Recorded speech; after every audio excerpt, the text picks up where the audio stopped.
yet, the economy is going through a change as well on the globe. Globalization 2.0 will be a correction of the imbalances that we got into in Globalization 1.0. When China was saving all this money, lending it back to us, we were borrowing it, we were consuming their goods, and it created a huge imbalance, which we've seen earlier.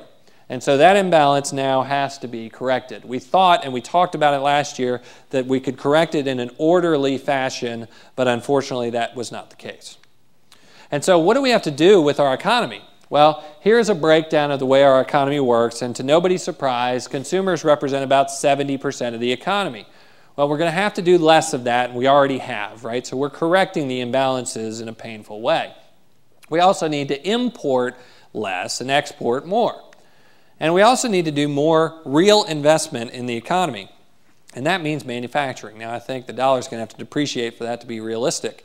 In the meantime, the government spending is being amplified dramatically. So the government used to be about 20% of your economy. After this year, they're going to be 27% of your economy. And that will bring in that global imbalance, that current account deficit. So Globalization 1.0, the strategy was to buy stuff from China. Globalization 2.0, the strategy is to sell stuff to China. Here's another way of looking at that. On the left, I've got the U.S. personal savings rate between 1959 and 2007.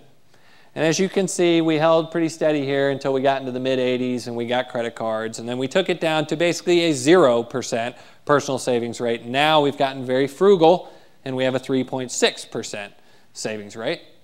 Well, the Chinese have done just the opposite. They have been hoarding all of their cash at their household level. So we need to go from consumer to saver, and they need to go from saver to consumer. I don't know if y'all saw this in the Wall Street Journal. It was one of the greatest things I've ever read. The Chinese know they need to do this. So the government, which doesn't go through some of the political processes we go through, decides, you know what? We're going to build 150,000 stores. We're going to put them out in rural China, and we're going to give everybody coupons for dishwashers. And so everybody goes in and buys a bunch of stuff from retail outlets that they'd never seen before, and that stimulates consumption. So they are doing everything they can to try and help us with this global rebalancing. One more thing I want you to consider, and this is a big one. Who is really in charge? Who is the power and the leadership in this global economy? Well, is it the government or is it the investors? Here's the size of global GDP. So in 2000 it was 31 trillion, in 2007 it was 48 trillion, and you could make the case that governments have pretty decent control ability over their domestic economies. I think that's true. Here's the size of global financial assets. 2000 we had about 94 trillion, 2007 about 170 trillion. Now, if we want to move those assets, and we all collectively think we can, and we decide that, China's a good place to be, all we have to do is click a mouse. That's a lot quicker than a government trying to figure out how to restructure an economy. So, how does this inform what we're thinking about from an investment perspective? Well, if you buy my argument that Government 2.0 is about having an economic master planner, then you want to partner with the government. You want to go where the government is going. And so that means infrastructure presents opportunities. We've been on the telephone with managers there. The timing on that is kind of critical because you don't want to be in there too early as private capital is pulling out and that government capital hadn't arrived yet, but they're on the virtual bench. Alternative energy, we hadn't seen the spending yet, but that's a big push, obviously, of the Obama administration. And financial services. Did anybody notice this week that the financial services stocks together went up 30%? Why? Because Bernanke backpedaled off of the nationalization talk. So if they're going to be still private companies and the government's going to fix them, then you might as well own them. The threats, of course, is that all this new government intervention and activity creates inflation, which therefore has higher interest rate consequences. The only way I know to hide from that is gold. We own some. It's a very treacherous marketplace. I'd be happy to answer a question on it. But ultimately, that'll be an important trade. In terms of the central banking, if you believe my shift between 1 to 2, which I do, then the central bank really becomes a market disciplinarian Right now, Bernanke's trying to get comprehensive regulatory control, and quite frankly, I'd rather him have it than somebody else because he's outside jurisdiction of the government, supposedly. But this creates some opportunities. If what we're going to do is we're going to put caps on speculative activities in the marketplace, then we will export entrepreneurship, which creates entrepreneurial opportunities overseas. And then we can make money off that.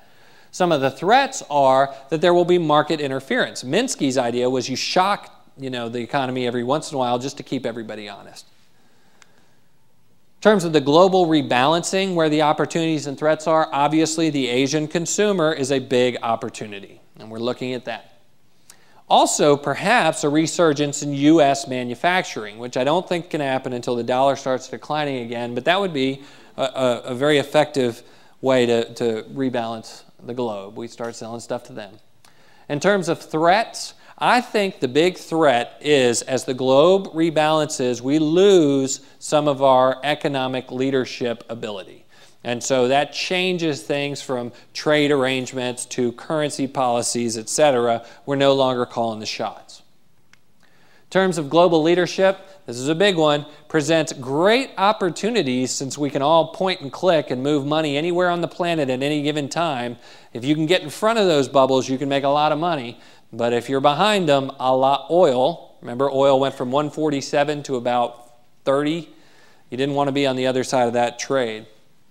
So it presents opportunities and threats, but we're in sort of a bubble kind of world now. And so I do believe very deeply that the next 20 years or so will look very different from the last 20 years, and that the operating system that we had has now been, deemed obsolete, and that there's a new software package on the shelf, and it's our responsibility to upload that system so that we can make better investment decisions on your behalf. In closing, I'll say this. This is an enormous amount of change. Change is never comfortable, even when it's good. This is change that's been forced upon us by the imbalances, in my opinion, that we've seen on the globe. But this is not, I repeat, not the end of prosperity. There are going to be, the globe is evergreen with investment opportunities, and it's our job to go locate them. But the genie is out of the bottle on globalization. The burgeoning middle class on the planet is not going back into the rice fields or into the sand. They are here to stay, and we've got to adjust to that.